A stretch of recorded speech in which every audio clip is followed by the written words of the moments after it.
Stockton. We're on our way to Pecos, on our way to our next state, which is North Dakota. North Dakota? North Dakota, what did I say? New Mexico. That's a little ways away. New Mexico. Jesus. Don't let that kind of confusion ruin your tow day. Watch this Luv Subbin video right to the end to get all the tips you need to plan that perfect RV trip.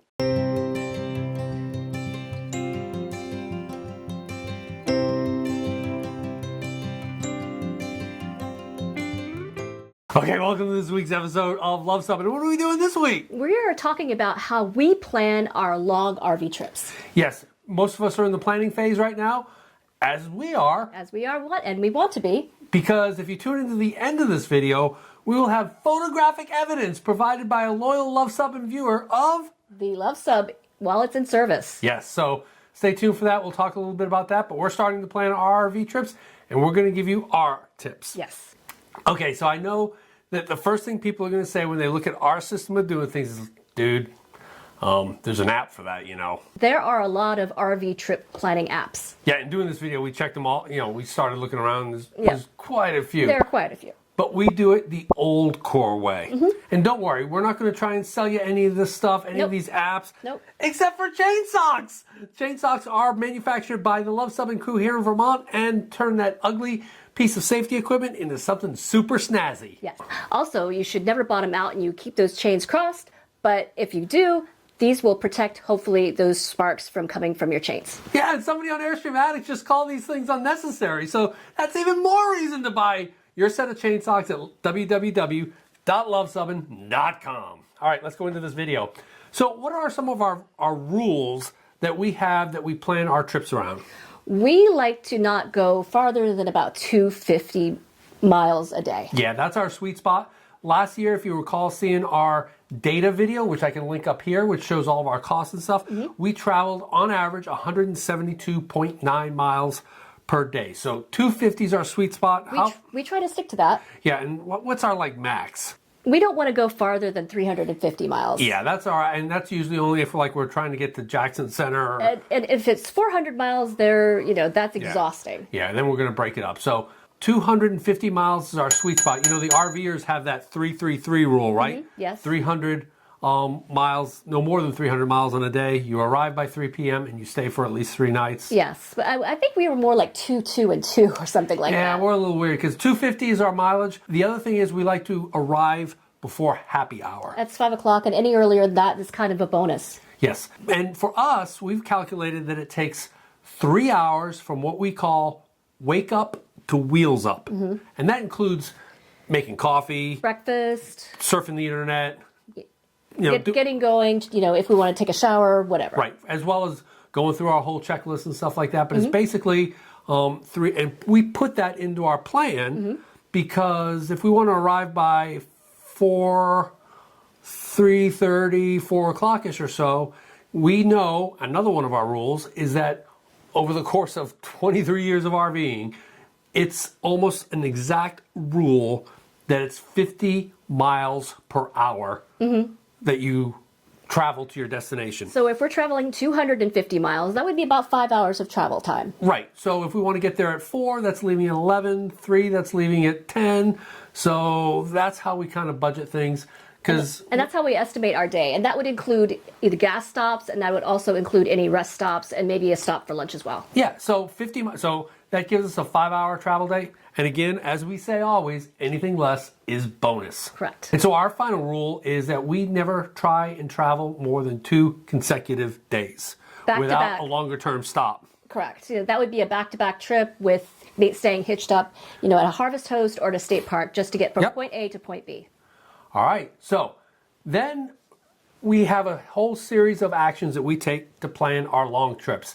Number 1 is determine what we call our terminus. A turnaround point or sort of the end of the trip. Yeah, because we're still most timers. We're not full timers and we're not part timers. We're most timers. So at some point, there's going to be a turnaround. So an example of one of those would be when we headed out west and our terminus or our turnaround point would have been Rock Springs for the International Rally. Or in 2019 when we went out down south west, it was Fort Bliss, Texas was our turnaround point. Yep. So, And some of our shorter trips, maybe the Everglades would be a turnaround point. Yep. That's the farthest point we want to go, and we're about ready to turn around and take our trip back. yep. So that's the first step. The second step is 100% of our trips all the time start off with a large print, spiral bound Rand McNally atlas. And that will give us a macro view of the distance we want to travel and sort of how we might want to get there. Yeah, so we lay this out and we just put it down and sit there and say, well, how do we want to do this? So what's going to be the terminus for this trip that we're planning today? We are going to be turning around in Michigan at the rally there. Yes, we're going to a rally with the Airstream Club that's got an air show with the Blue Angels flying. And just if things couldn't get better, the F-22 demonstration team is going to be there as well. So that takes place outside of Ypsilanti, Michigan, in that general area. And our starting point will be Burlington, Vermont. Because we'll have been there for about 4 or 5 days camping with some friends up at North Beach, our favorite campground in Vermont. So what we did is we whipped out our atlas and we laid it out on the table and said, how do we want to get there? So what were some of the things we talked about? Well, we wanted to talk about which direction we wanted to go. Do we want to go through Canada? Do we want to go farther south? Do we want to go straight there through Ohio? It's that sort of thing. Right. And so we took a look at this, and then we kept an eye on our spreadsheet. And as you know, we keep a very detailed spreadsheet of whenever we see a YouTuber go somewhere, whenever we read about something in a book. We talk to people and they say this place is a great place to go. And so we're scrolling down and looking at the states that we might go to, like Ohio or Kentucky or Pennsylvania and stuff. And it seemed like there was a lot in Ohio that we wanted to see. And so as we look at our Ohio area, we started to sit there and say, wow, there's a whole lot there. And there's kind of a whole lot sort of in the Cleveland kind of area-ish. So Last Arthur Treachers, that's in Akron. Yep. That would be fun. Cousin Eddie's RV. Yes, that would be interesting, wouldn't it? Yeah, the actual RV used to film Cousin Eddie's is in Cleveland somewhere, And Medina. and we talked about maybe going to the Cortez factory that makes the RVs. There. And there's also the house where the Christmas Story was filmed. So there's a lot in that area. So we said, Ohio looks like a good place. Let's drive through Ohio. But there's many ways for people to put together these areas of interest. We have a friend who does it somewhat differently. She uses a big map, right? Yeah, we're going to go ahead and check out her system, which if they're within a few weeks of retiring. And if they're very excited. If you're in that retirement mode, like a year or so out, this is a great way to plan your trip. So take it away, Denise. So one of the questions we get asked a lot is how we do trip planning. And we'll have a video coming out on that shortly. But basically, whenever I watch a video or something like that, I have a spreadsheet. And I capture it, and then we were talking about that, and our friends Denise and Steve, you remember them from the French Fry Challenge, they have even a 10 times better idea as to how you guys are planning your future trip. So tell us about, how do you do that? Well, I got to tell you, it's not super compact, but Steve and I, like you guys, we love to watch travel videos, and wherever we're always thinking, where do we want to go next? And we've been limited for a while about where we can go as far as we can get. But we have our dream board here. This is the most beautiful thing I've ever seen. Look at this. We watch videos and then we write down, on these little arrows here, each spot that we think we want to go. And every color kind of tells you how our propensity to be able to get to that spot. Like New England, we can do all the kinds of things, and that's in green. Yep. And way out here west, it's all yellow. That's stuff we might not be able to get to, but once we've watched a video, and it's from all the YouTubers that we watch, mostly you guys, but we write down in our little book, and each number in here corresponds to an arrow on here, and we write who we saw and what we want to do in that spot, and then put the sticky on the map, and we know exactly where we want to go, and we can look at this and go, geez, there's a lot of stuff we want to see here. So awesome. So Denise, what is the place? Review. What's that? It gives you a big macro view. It does. I need that. I'm a visual person. So Denise, what is the one place you want to see out of this whole thing? What would be your, if you could go to one place only? Oh, I don't know. I really think I want to go up here to the Pacific. I want to go to the Pacific Northwest. Yes. We'll see how that transpires here in the coming years. Yep. So yeah. But that's Awesome. What a great way to do some trip planning. Absolutely. And you kind of like formulate your trip. You can sit there and say, well, we're going to go down this way. Yep. And we're going to go to where Steve wants to go. Yep.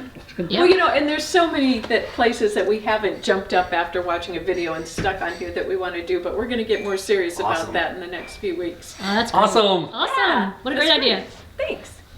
So now that we've got our general route, and the general idea where we want to go, our first step is to determine, well, how far is that? Okay. How many days would it take to travel there? How many travel? So we'll use Google Directions. We'll plug in Burlington, Vermont. We'll plug in Ypsilanti, Michigan. And we'll see that it comes out to 720 miles. And we divide that by our sweet spot of traveling 250 miles a day. Right, so it comes out to 2.88 miles. We call that 3 days of travel. So we know we've got at least 3 days of travel, so we're good there. Right, and we've determined the space of time between our time in Burlington to when we have to be in Ypsilanti, Michigan. And we look at specifically weekends, because weekends are hard. So we're filming this in February right now. We'll start booking weekends now so that we can have those weekends. Some of the other stuff we might be a little bit more loosey-goosey on, but weekends will definitely point. Yeah, weekends are important and they should be planned out as soon as possible. And the other thing we look at, and this won't apply to you guys, but just as an informational point, is we also look for Tuesdays. Luv Subbin rule number 1. We drop every Tuesday. And we don't travel on a Tuesday because we're uploading that video. And sometimes we can do it the day before, and especially if we're traveling, we can do things. Well, sometimes we'll do it the day before. You know, and just set it to a release. You can check out how we make videos up in this video up here that shows kind of how we can set videos to drop a couple days in advance. But yeah, weekends and Tuesdays, that formulates our trips as well. Yes. So the next thing we do is we start looking for campgrounds.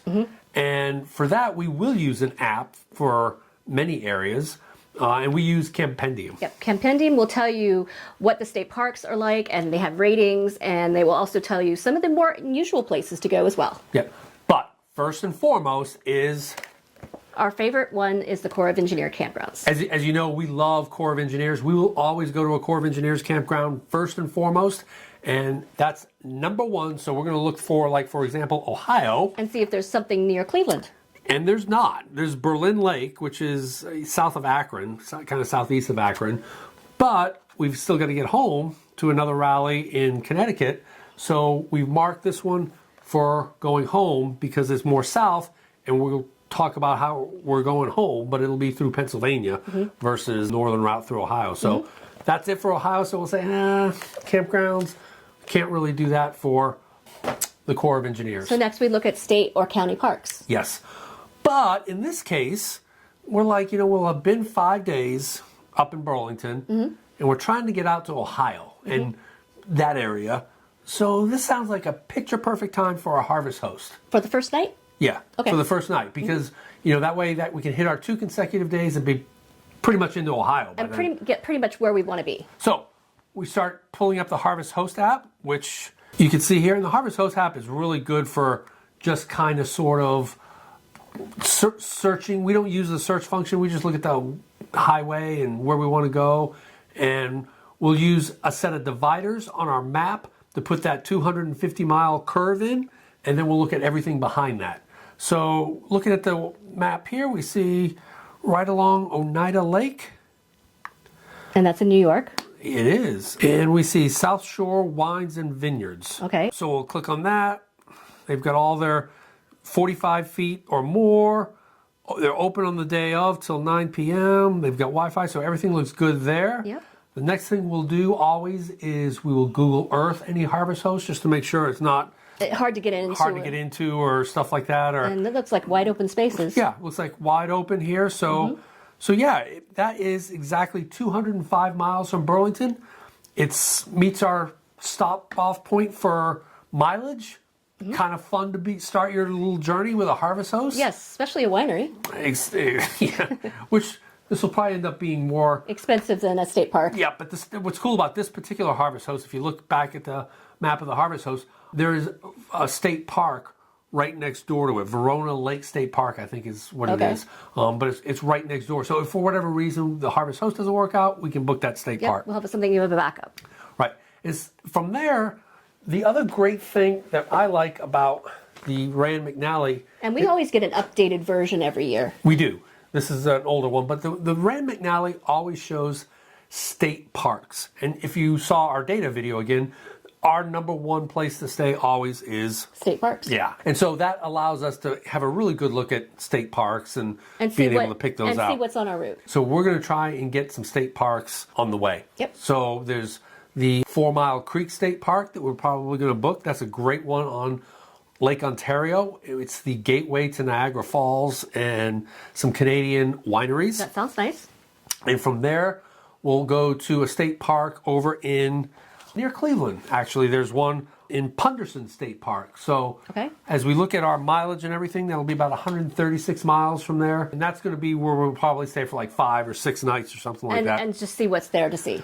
And from there, we're only about 196 miles from Ypsilanti. Okay. So the choice would be whether to go to Maumee Bay State Park or up to Ypsilanti. Yep, but that keeps their pace travel really kind of even and just fun. Right. So that we can take time to slow down. We can pull off at a rest area and eat lunch on a picnic table as opposed to having to shove sandwiches down your face as you're driving down the road. So all of that kind of works out.